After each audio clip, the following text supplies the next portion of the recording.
اعوذ باللہ من الشیطان الرجیم، بسم اللہ الرحمن الرحیم۔ کتاب علم کے بیان میں صحیح بخاری حدیث نمبر 99 اور 100۔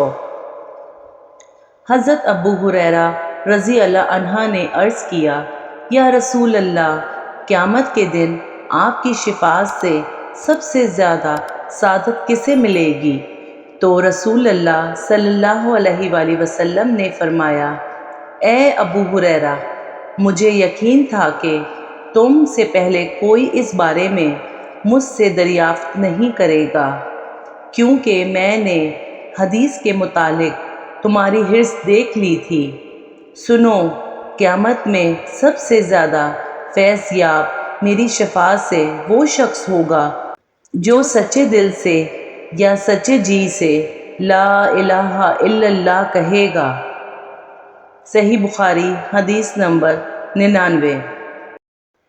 رسول اللہ صلی اللہ علیہ وآلہ وسلم نے فرمایا کہ اللہ علم کو اس طرح نہیں اٹھا لے گا کہ اس کو بندوں سے چھین لے، بلکہ وہ پختہ کار علماء کو موت دے کر علم کو اٹھائے گا، حتیٰ کہ جب کوئی عالم باقی نہیں رہے گا تو لوگ جاہلوں کو سردار بنا لیں گے، ان سے سوالات کیے جائیں گے اور وہ بغیر علم کے جواب دیں گے، اس لیے خود بھی گمراہ ہوں گے اور لوگوں کو بھی گمراہ کریں گے۔